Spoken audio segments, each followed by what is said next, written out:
हैं जिस किसी पर भी माता लक्ष्मी की कृपा हो जाए उसके जीवन में फिर कोई परेशानी नहीं आती। माता लक्ष्मी स्वास्थ्य, संतान, धन, वैभव तथा सौभाग्य प्रदान करने वाली देवी हैं। वो जब किसी मनुष्य पर अपनी कृपा दृष्टि डाल देती हैं, उस मनुष्य का जीवन सफल हो जाता है। ऐसी ही एक पौराणिक कथा के अनुसार माता लक्ष्मी ने नौकरानी बनकर एक माली के घर में बरकत की और उसके परिवार को खुशियों से भर दिया। एक बार की बात है, भगवान विष्णु का मन शेषनाग पर बैठे बैठे बहुत उदास हो रहा था। उन्हें धरती पर घूमने की इच्छा हुई और वो अपनी यात्रा की तैयारी में लग गए। स्वामी को तैयार होता देखकर लक्ष्मी माता ने भगवान विष्णु से पूछा, अरे स्वामी, आज सुबह सुबह तैयार होकर कहाँ जाने की तैयारी में हो?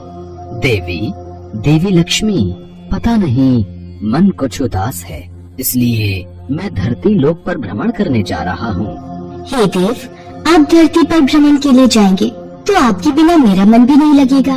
क्या मैं भी आपके साथ धरती लोक पर भ्रमण के लिए चल सकती हूँ?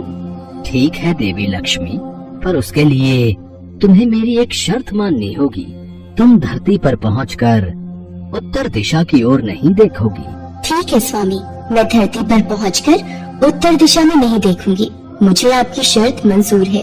भगवान विष्णु की इस शर्त से माता लक्ष्मी सहमत हो गई और प्रातःकाल होते ही माता लक्ष्मी और भगवान विष्णु धरती पर पहुँचे। उसी समय सूर्य उदय हुआ था। रात बरसात होकर हटी थी। चारों ओर हरियाली ही हरियाली थी। धरती की सुंदरता को देखकर माता लक्ष्मी अत्यंत प्रसन्नचित हुई और भगवान विष्णु को दिया वचन भूल गई। माता लक्ष्मी धरती को देखती देखती कब उत्तर दिशा की ओर देखने लगी, उन्हें पता ही नहीं चला। धरती का वातावरण देखने में कितना मनमोहक है और वो फूलों से भरा खेत। ये तो कितने सुंदर फूलों से सजा हुआ है। मैं ये फूल यदि तोड़ लूं? उत्तर दिशा में माता लक्ष्मी को एक बहुत ही सुंदर फूलों का खेत नजर आया और उसी तरफ से खुशबू के साथ बहुत ही सुंदर सुंदर फूल खिले थे। ये एक फूलों भरा हुआ खेत था। माता लक्ष्मी बिना सोचे समझे उस खेत में चली गई और एक सुंदर सा फूल तोड़ कर ले आई। जब माता लक्ष्मी भगवान विष्णु के पास वापस आई तो भगवान विष्णु की आंखों में आंसू थे। ये देखिए स्वामी, कितना सुंदर फूल है। अरे स्वामी, आपकी आंखों में ये आंसू क्या हुआ? स्वामी, क्या मुझसे कोई गलती हुई है? बताइए स्वामी। देवी लक्ष्मी, आप मेरा वचन याद नहीं रख पाई। शर्त के अनुसार आपको उत्तर दिशा में नहीं देखना था और साथ ही साथ आपको ये भी सोचना था कि किसी की कोई भी वस्तु को कभी भी किसी से बिना पूछे नहीं लेना चाहिए। स्वामी, मुझसे भूल हो गई, मुझे क्षमा कर दीजिए। देवी लक्ष्मी, आपने जो भूल की है उसकी सजा आपको जरूर मिलेगी।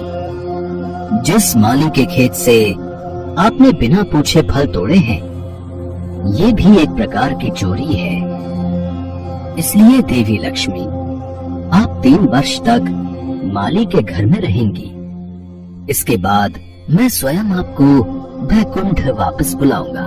जैसी आपकी आज्ञा स्वामी। माता लक्ष्मी ने चुपचाप सिर झुकाकर वचन स्वीकार किया और भगवान विष्णु वैकुंठ लौट गए। माता लक्ष्मी ने गरीब लड़की का रूप धारण कर लिया। खेत के मालिक का नाम माधव था। माधव की पत्नी 2 बेटे और 3 बेटियां थीं। सभी उस छोटे से खेत पे काम करके किसी तरह से गुजारा करते थे। खेत के पास ही माधव की झोपड़ी थी। माता लक्ष्मी माधव की झोपड़ी पर जाती हैं।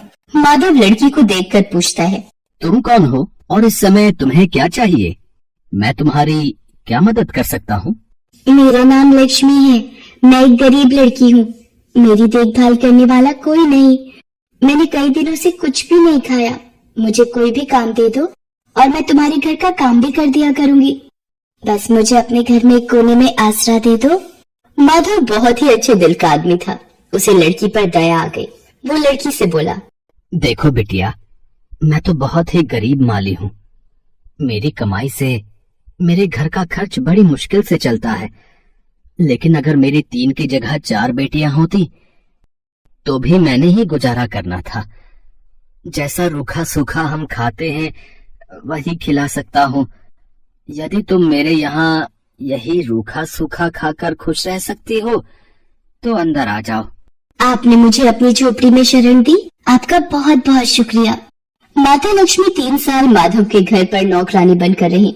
जिस दिन माता लक्ष्मी माधव के घर आई थी, उसी दिन से ही माधव को इतनी आमदनी हुई कि उसने एक गाय खरीद ली। अजी, ये नई गाय खरीद लाए, ये तो बहुत अच्छा हुआ।